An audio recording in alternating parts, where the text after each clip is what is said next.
자, 슬라이드 한번 보시겠어요? 한자가 있습니다. 무족, 지연, 비천리. 한번 해석 한번 해보시겠습니까? 속으로? 어떤 단어는 좀 알겠고 어떤 단어는 모르겠고 헷갈리기도 하는데, 간단히 말해서 발 없는 말이 천리 간다라는 뜻입니다. 이 소문이라는 것이 정말 힘이 있고 능력이 있고 정말 빠릅니다.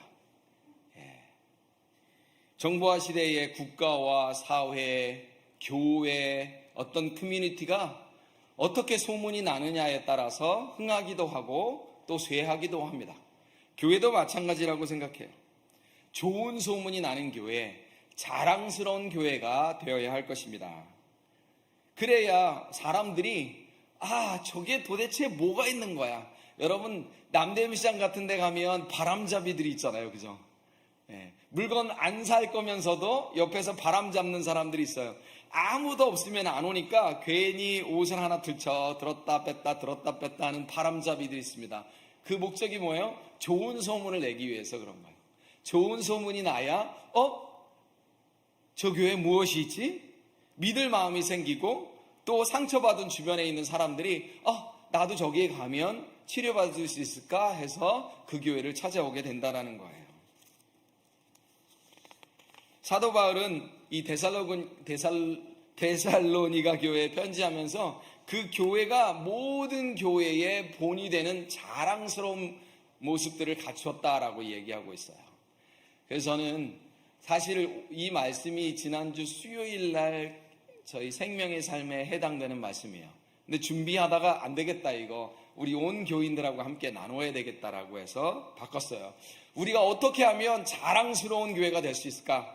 아니면 과연 우리는 개혁교회는 자랑스러운 교회인가를 점검하는 시간을 갖도록 하겠습니다. 첫 번째, 믿음이 자라나는 자랑스러운 교회가 데살로니가 교회였어요. 3절 상반절을 같이 읽겠습니다. 형제들아, 우리가 너희를 위하여 항상 하나님께 감사할지니 이것이 당연함은 너희의 믿음이 더욱 자라고, 교인들의 믿음이 더욱 자랐기 때문에 하나님께 감사한다. 여러분, 부모가 언제 하나님께 제일 감사하겠어요? 아이가 무럭무럭 자랄 때. 학교 선생님이 언제 이 보람된 전에 무슨 오바마 대통령도 그런 얘기를 했다 그러죠. 한국의 교육 시스템을 배워라. 못 배웁니다. 미국에서 교사를 이렇게 푸대접해가지고는 절대 한국 같은 그런 교육 시스템이 될 수가 없어요. 근데 이 박봉에도 불구하고 미국에서 선생님을 하면서 가장 기쁠 때가 언제요? 학생들이 배울 때. 자, 여러분, 목사로서 가장 기쁠 때는 어떨 때일까요? 성도들이 믿음이 자라날 때 가장 기쁘다라는 거예요.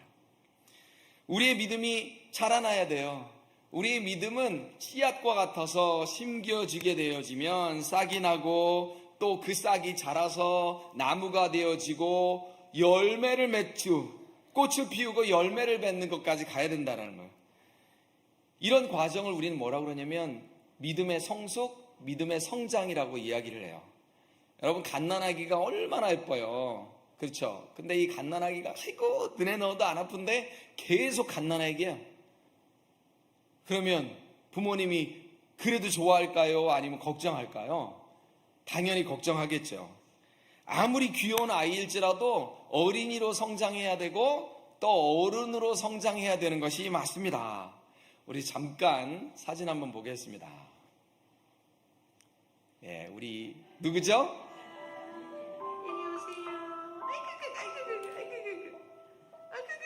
이거보다 더 어렸던 사진부터 있는데. 저하고 이거하고 다르군요. 이제 첫 걷기 시작합니다.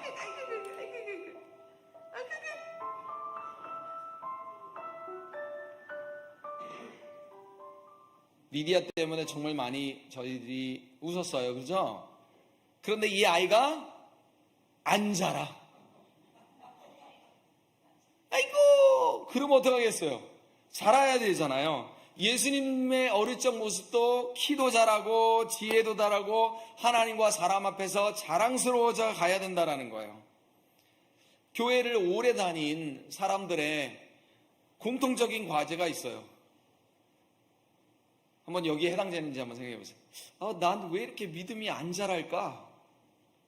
그런 생각해 보신 분 계신가요? 난 왜 이렇게 믿음이 안 자라지? 야, 내가 교회 다닌 짬밥이 얼만데 그동안 설교도 많이 듣고 나름 성경 공부도 하고 참 기도도 잘했던 것 같은데 왜 그러지?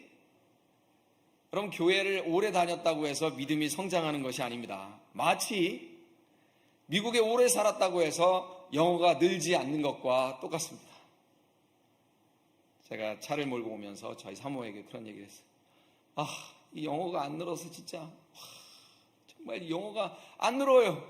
제가 미국에 거의 이제 26년 살고 있는데 영어가 안 늘어요. 52년 사셨는데 안 늘어요. 자, 교회 오래 다녔다고 믿음이 안 자라고 또 미국에 오래 살았다고 영어가 안 자라는 것처럼 그렇게 기대하는 거하고 똑같다라는 거예요.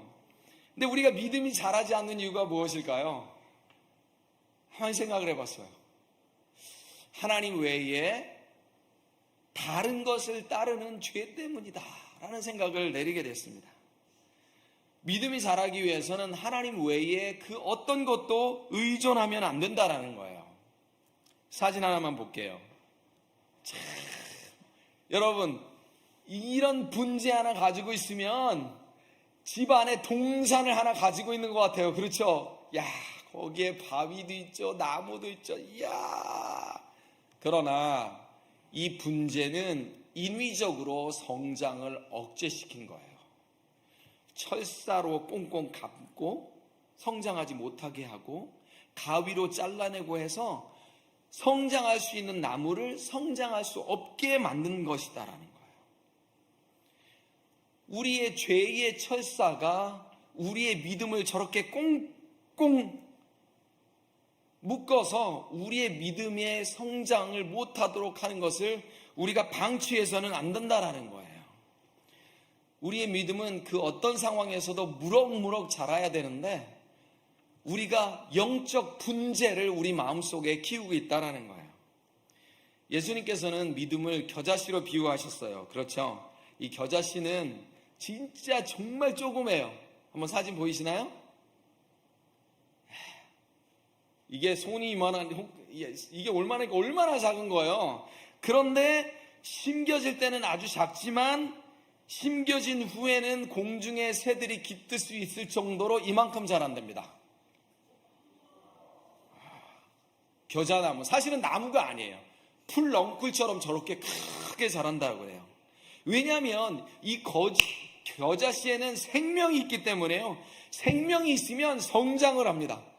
죽었다라는 것은 무슨 뜻이에요? 생명이 없다라는 거죠. 그러니까 생명이 있는 것은 성장하는 것에 부담스럽지 않아요. 그냥 자라나는 거예요. 제 초등학교 친구 중에서 키가 아주 작은 친구가 있었어요. 그래서 제가 맨날 걔를 놀리고 굴밤도 때리고 그냥 막 이름이 땅콩이었거든요. 야, 땅콩 이리 와! 그래가지고 막 뭐 심부름도 시키고 그냥 막 그랬는데요. 얘가 이사 갔어요. 이사 갔는데 고등학교 지나가지고 갑자기 어떤 우리 온영수 집사님 같이 커가지고 등치도 이래가지고 야 정훈아 그러는 거예요. 근데 처음에는 이제 못 알아봤어요. 너무 커가지고. 그런데 반가워 하면서 배를 빡 치는데 얘 내가 알던 옛날에 그 땅콩이 아닌 거예요.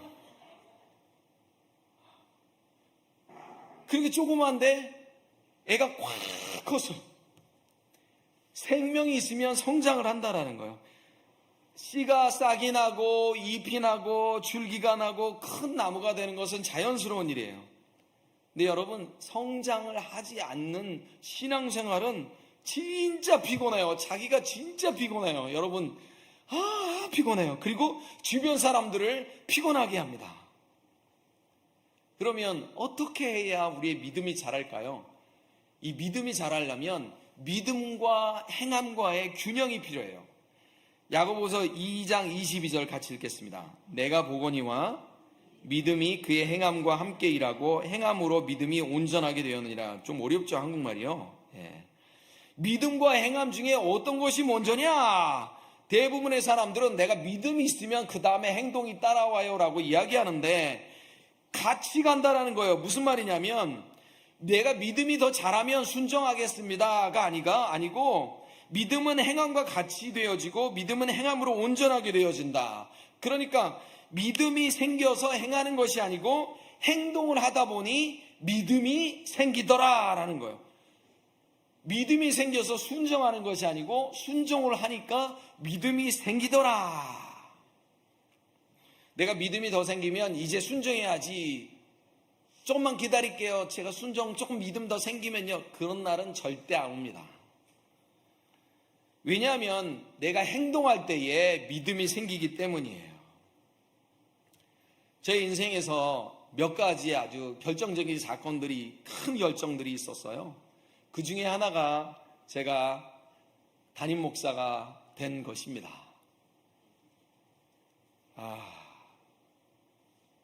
하나님 보시기에 참 얼마나 기가 막힐까 싶어요.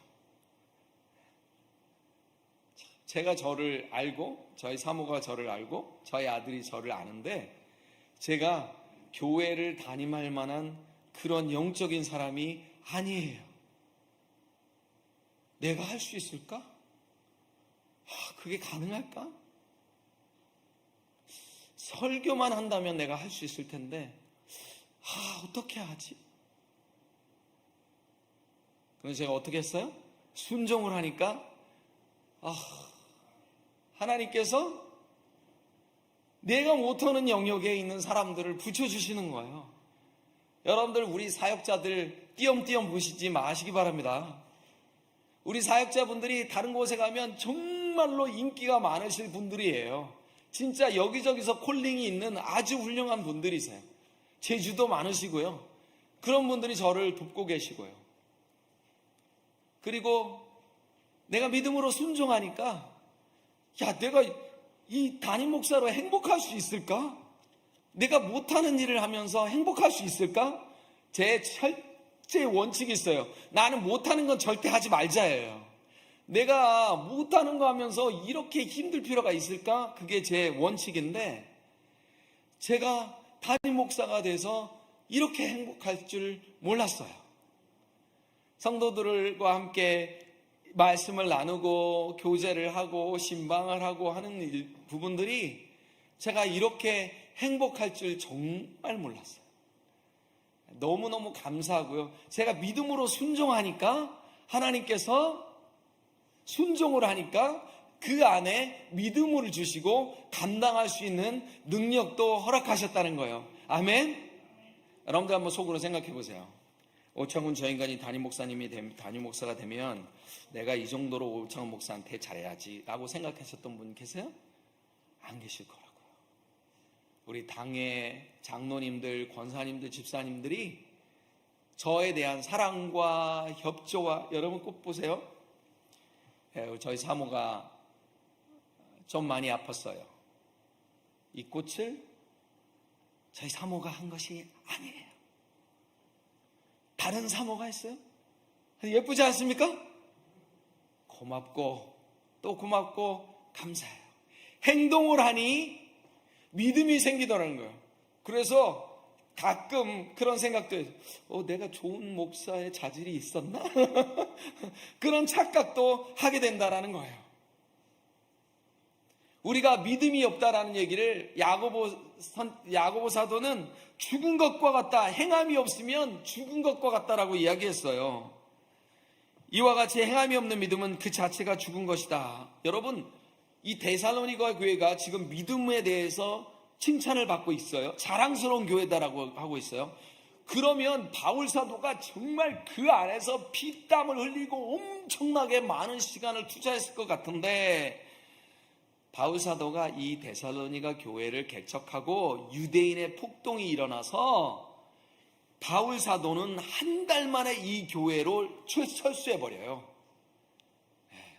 그런데 1년도 채 안 돼서 바울 사도한테 이런 좋은 소문의 소식이 들리는 거예요. 이야, 믿음이 더욱 자라고 있어. 와, 이거 보면 여러분 이제 담임 목사님 핑계 좀 그만 대도 되잖아요. 내가 우리 목사님 때문에 신앙이 성장이 안 돼. 어쩌면 이런 핑계거리가 없어질지도 모르겠어요. 이 보고를 듣고서 바울 사도가 그 기쁨을 이기지 못하여서 야, 너희들이 나의 큰 자랑이고 기쁨이 되었다. 이 데살로니가 교회가 은혜 공동체로서 온전히 서가는 모습을 보니까 바울 사도가 하나님께 감사하고 그 교회를 자랑하고 있다는 거예요. 믿음이 자라나는 교회, 개혁 교회인 것을 믿습니다. 아멘. 두 번째로 이 바울 사도는 무엇을 자랑하고 있느냐? 데살로니가 교회에서 사랑을 풍성히 나눴기 때문에 그 교회를 자랑하고 있어요. 서로 사랑하라는 주님의 말씀을 아주 풍성하게 실천했습니다. 3절 다시 읽겠습니다. 형제들아, 우리가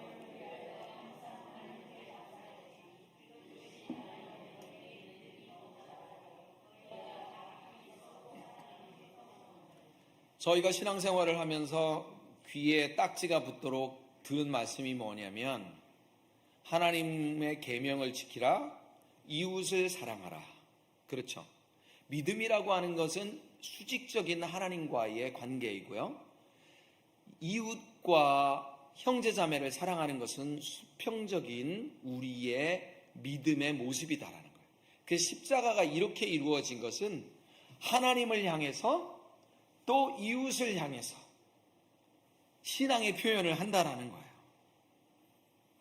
사도 바울에게 전해진 성도들의 소식이 뭐였냐면 서로가 너무너무 사랑한다.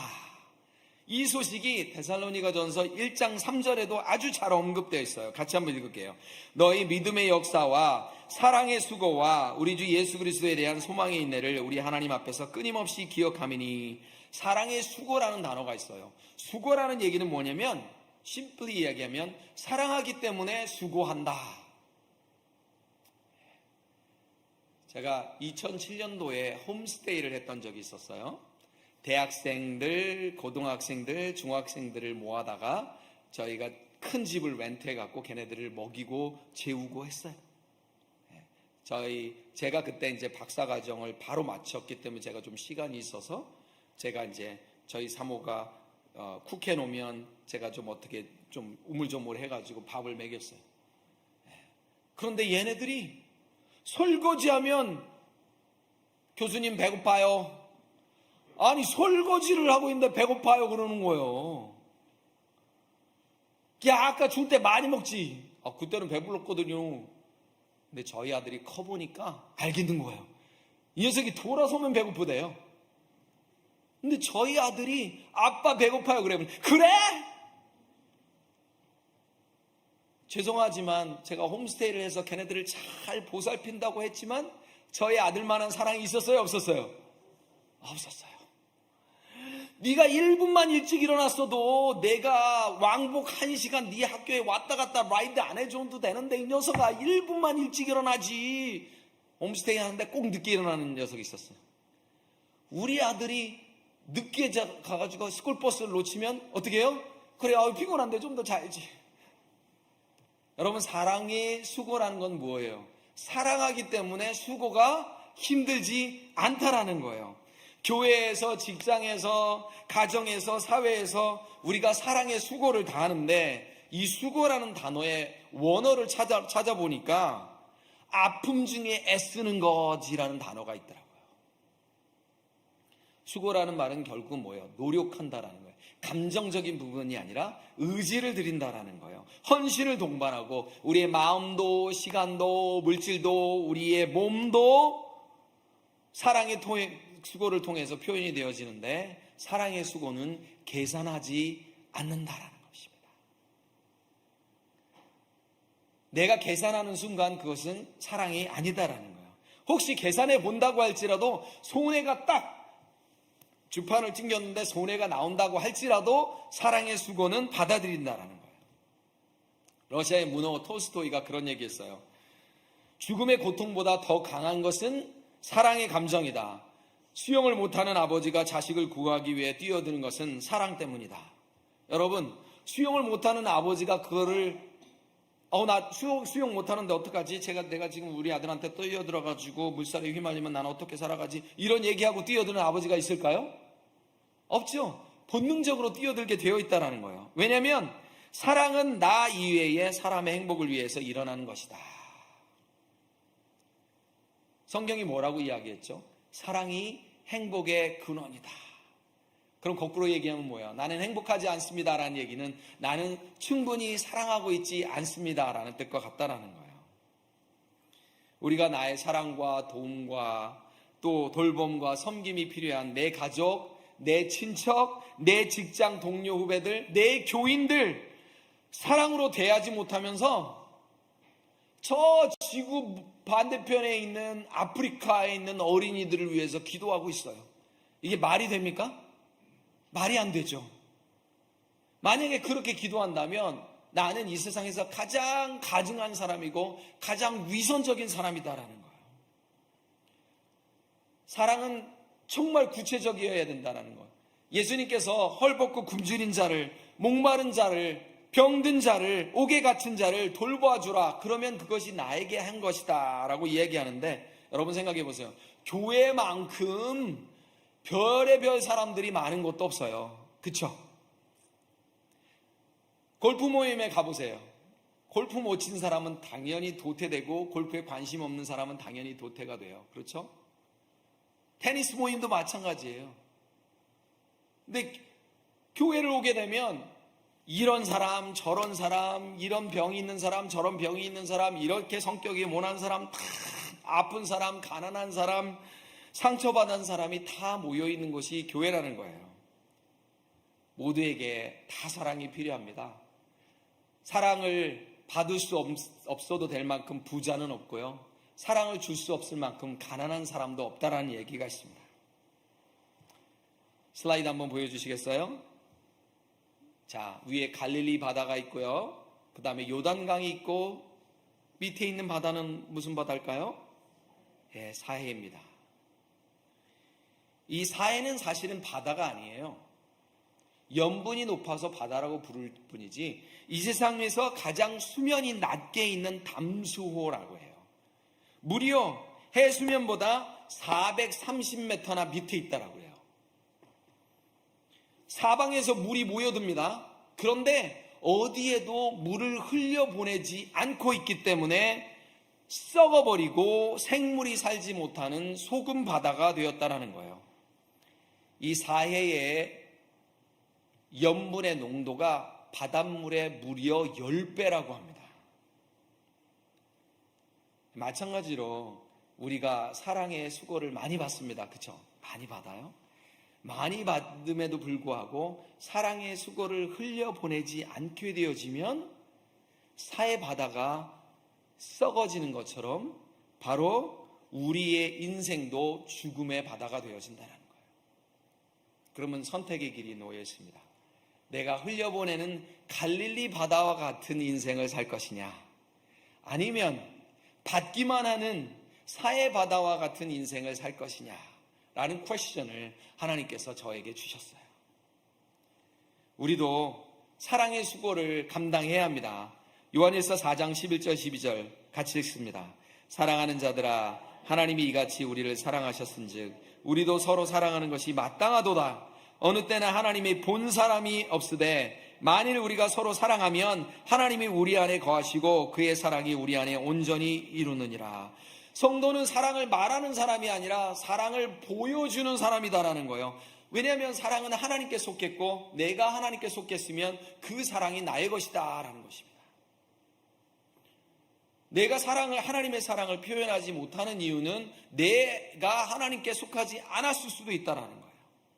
자, 오늘 제가 그 바닷물 얘기를 많이 해요. 수영, 바닷물 이야기를 많이 하는데 몰라요. 이렇게 설교를 준비하다 보면 그렇게 꽂힐 때가 있어요.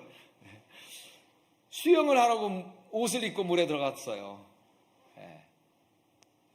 저도 요즘 수영 가면 옷을 입고 들어갑니다. 이제 배가 나와가지고 사람들에게 민폐를 끼칠 수가 없어요. 그런데 제가 수영을 딱 하고 나왔는데 옷에 물이 젖지 않았어요. 말이 돼요, 안 돼요? 안 되죠. 물에 들어가서 옷을 입고 수영을 했다면 그 옷에 물이 젖어야 하는 것이 당연하다라는 거예요. 우리가 사랑이신 그 하나님은 사랑을 가지고 계십니다. God has love가 아니고요. God is love. 하나님이 사랑이시고 내가 그 안에 있다면 나는 사랑이 있고 내 사랑이 당연히 뚝뚝뚝 떨어져야 되는데 What's wrong with me? 나에게 무슨 문제가 있을까라는 생각을 해보게 되었어요. 아멘, 믿습니다 한다고 우리가 잘 믿는 것이 아니고 우리가 사랑하는 삶을 잘 살아야 된다는 거예요. 여러분, 세례가 영어로 뭔지 아세요? 세례, baptism이죠. 이 baptism이라는 단어는 헬라어의 baptizo라는 단어에서 왔어요. 근데 이 세례라는 단어가 baptizo라는 단어인데 놀라지 마세요, 여러분. 이 단어의 뜻이 무슨 뜻이냐? 염색하다라는 뜻이에요. 우리가 세례를, 예수 그리스도의 보혈의 피를, 공로를 믿으면서 세례를 받는다라는 것은 예수 그리스도의 피의 색깔로, 예수 그리스도의 사랑으로 내가 뭐 된다? 염색된다라는 뜻이에요. 아멘. 여기 보니까 다 다른 컬러의 옷을 입고 계세요. 원래는 오리지널리 아마도 하얀색의 그런 컬러였을 텐데 염색을 뭐 파란색도 했고 빨간색도 했고 검은색도 했겠죠. 우리가 세례를 받는다라는 것은 예수의 색깔로 우리의 삶이, 말이, 생각이, 가치관이 염색이 되어진다라는 뜻입니다. 그럼 미국에서 실제 있었던 이야기예요. 아마 여러분도 설교에서도 몇 번 들었을지도 몰라요. 굉장히 유명한 일화인데요. 어느 병원에서 산모가 쌍둥이 아이들 낳았어요. 근데 이 쌍둥이 아이가 둘 다 조산이었기 때문에 인큐베이터에 넣었다라고 해요. 그런데 어느 날 이 동생 아이가 거의 심장 박동이 정상적이지 않아서 거의 죽어가고 있었대요. 그러자 그 간호사, 이 노 간호사가 아이디어를 내서 어차피 얘 죽게 될 것 같은데 한 아이가 들어가는 인큐베이터 안에 이 형제를 같이 넣으면 어떻겠습니까? 이게 불법이라고 그러네요. 저는 잘 모르는데. 근데 어차피 뭐 죽을 것이니까 병원 규칙이 그렇지 않은데 어차피 죽을 것이니까 넣어보자라고 했는데 이 형이 이 동생의 목을 이렇게 손으로 이렇게 돌려서 이렇게 놓으면서 기적적으로 이 동생의 심장이 정상적으로 회복이 되어 이 아이가 지금도 잘 자라고 있다고 해요. 이거를 뭐 어떤 과학으로 설명할 수 있겠어요, 그죠? 이 사랑의 힘이 이렇게 대단한 것입니다. 교회에 들어오면 따뜻한 사랑이 느껴져야 돼요. 아멘? 그 인간 보기 싫은데 어떡하지? 오늘은 내가 오 목사님 안 보고 눈 감고 있어야지.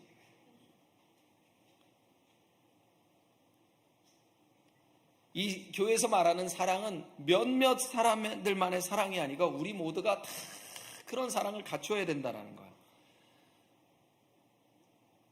우리 결혼하신 분들 친정어머니 품이라는, 친정어머니 한번 생각해 보세요.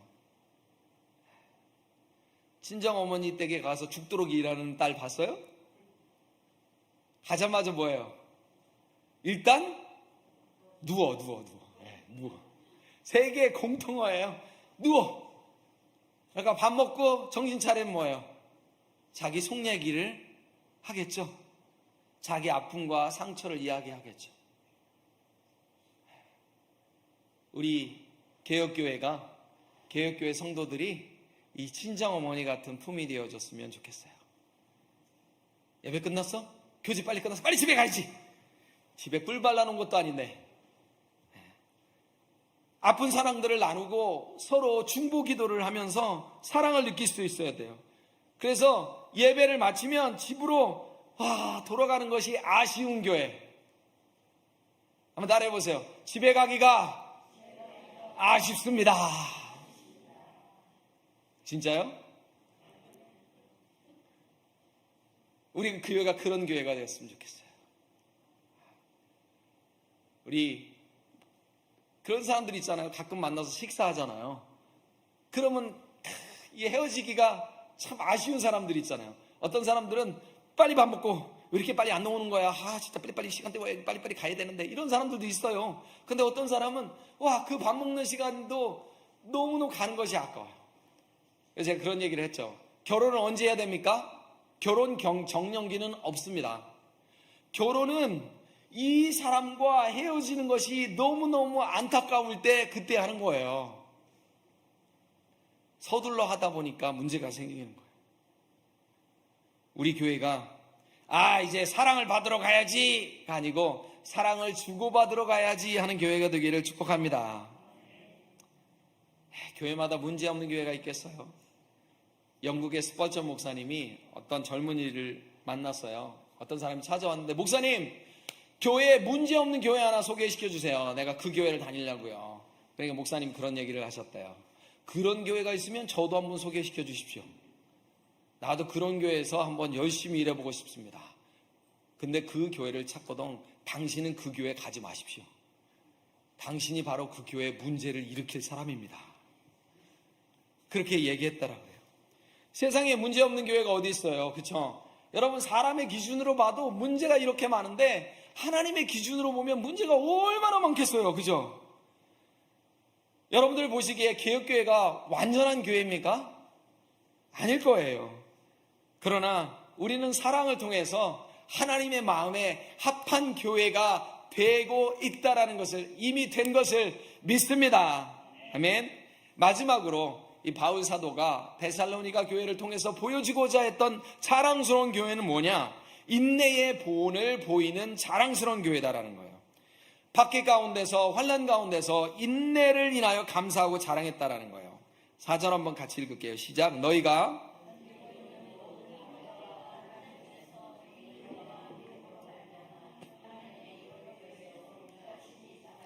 인내와 믿음은 박해와 환난을 만났을 때 잡아야 할 생명줄이에요. 이것만큼은 꼭 지키자. 이 박해라는 단어를 원어로 공부를 해보니까 사냥개가 뒤를 쫓다라는 뜻이에요. 여러분, 사냥개가 나를 쫓아서 달려온다고 생각해 보세요. 얼마나 무서워요. 그렇죠? 얼마나 집요해요. 사냥개가 포기하지 않습니다. 필사적으로 쫓아와요. 박해라는 것이 사냥개가 나를 쫓아오듯이 필사적으로 집요하게, 아주 맹렬하게 쫓아오는 모습이 바로 박해라는 단어예요. 초대교인들이 겪었을 그 고통이, 그 환난이 과연 무엇이었을까가 히브리서 11장 36절 38절에 너무너무 잘 나왔어요. 같이 한번 천천히 읽을게요. 또 어떤 이들은 조롱과 채찍뿐 아니라 결박과 옥에 갇히는 시험도 받았으며, 여기까지요. 자, 여기서 내가 당해본 거 짚어보겠습니다. 조롱, yes. 채찍질, 아니요. 따귀는 몇 대 맞아봤지만, 회초리는 맞아봤지만, 결박 안 당해봤고요. 옥에 닫히는 시험 안 당해봤어요. 그러면 초대교인들이 당했던 환난과 박해를 저는 상상할 수 없습니다. 계속이요. 돌로 치는 것과 톱으로 켜는 것과 칼로 죽임을 당하는 것. 여러분, 돌 맞아본지 이렇게 그냥 이런 거 말고요. 진짜 돌 맞아보셨거나 톱으로 내 몸이 잘려보셨다거나 칼로 죽임을 당해보신, 그런 환난 당해보신 분 있으세요? 저도 없어요. 저도 감히 상상할 수 없어요. 양과 염소의 가죽을 입고 유리하며, 무슨 뜻이에요? 입을 것이 없다라는 거예요. 궁핍과 환난과 학대를 받았으니 내가 가난해요. 여러분, 가난해도 입을 것이 없어서 비료포대기로 내 몸을 감싸고 사시는 분 계시냐다라는 거예요. 제가 돈 때문에 너무너무 힘들어요, 우리가 그렇게 말을 하지만 여기에 천조가지가 모자라가지고 반팔로 잘라서 오신 분은 없다라는 거예요. 그러니 얼마나 감사해요. 이런 사람이 세상이 감당치 못하느니라. 그들이 광야와 산과 동굴과 토굴에 유리한다. 잠잘 곳이 없어가지고요. 여기 광야 사시는 분, 산에 사시는 분, 동굴에 사시는 분, 토굴에 사시는 분 계세요? 없어요. 우리가 얼마나 행복하게 살고 있냐라는 거예요. 아멘? 하나님께서 이렇게 많은 것들을 주셨는데 우리는 또 불평합니다. 왜 우리 집에는 수영장이 없는 거야? 내 차는 왜 자꾸 고장이 나? 그렇죠? 여기에 초대 그리스도인들이 당했던 그 환난과 핍박 중에 어느 거 하나도 제가 감당할 만한 게 없어요. 하지만 데살로니가 교인들은 그런 상황에서도 하나님에 대한 믿음을 가지고 있었어요. 데살로니가전서 1장 3절 다시 한번 읽겠습니다. 너희의 믿음의 역사와 사랑의 수고와 우리 주 예수 그리스도에 대한 소망의 인내를 우리 하나님 앞에서 끊임없이 기억하미니, 환난이 오고 핍박이 왔을 때, 박해가 왔을 때 예수 그리스도를 바라보았다라는 거예요. 이 부분이 정말 너무너무 중요해요. 인간의 본능은 환난을 당하게 되어지면, 여기에 딱 컷하게 되어지면 여기를 쳐다보게 되어 있다는 거예요. 우리 인간의 본능은 환난과 박해와 문제를 쳐다보게 되어 있어요. 그런데 성경은 뭐라고 얘기했죠? 누구를 바라보아라? 예수를 바라보아라. 자, 우리가 예수님을 바라볼 때 기억해야 될 것이 있습니다. 과연 그 예수님은 나를 치료해 줄 능력이 있으신 분이신가? 이걸 확인하셔야 되고요. 또 능력은 있으신데 내가 이렇게 아파하는 상처와 환난과 박해를 제거해 주실 사랑이, 나에 대한 사랑이 있으신 분이신가? 이 두 가지만 확인하시면 돼요.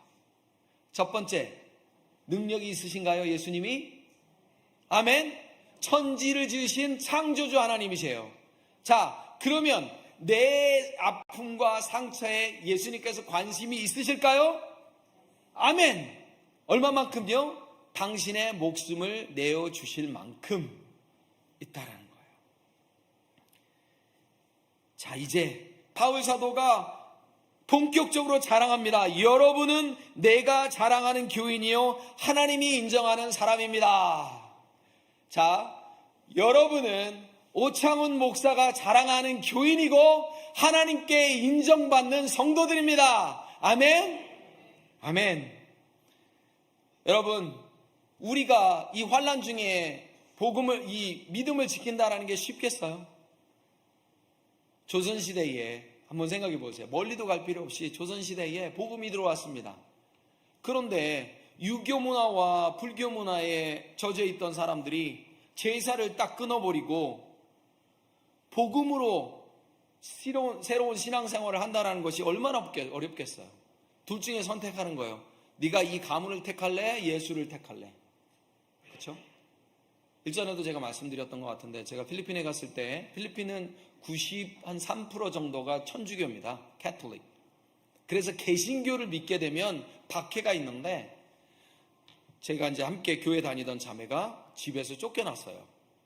이제 개신교로 개종을 했다고, 아예. 그래서 친구 집에서 먹고 자고 그렇게 하고 있었던 자매를 보았어요. 그래서 제가 무슨 생각을 한 줄 아세요? 야, 오창훈. 제가 이제 필리핀에 가서 이제 선교사님들을 돕고 있었는데 정말 힘들더라고요. 힘들었어요.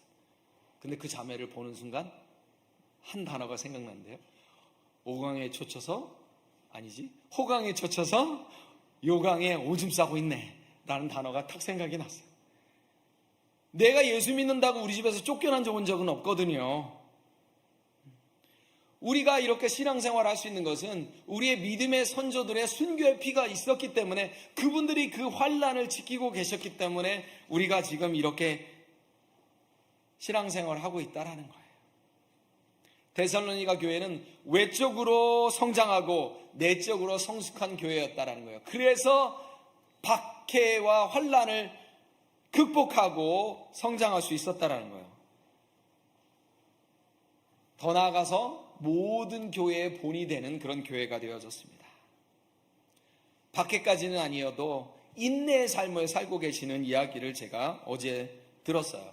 저희 교육자들, 목사님들 같이 회의를 했는데 우리 장산성 목사님 아버님이 팔순을 앞두고 계시는데 교회를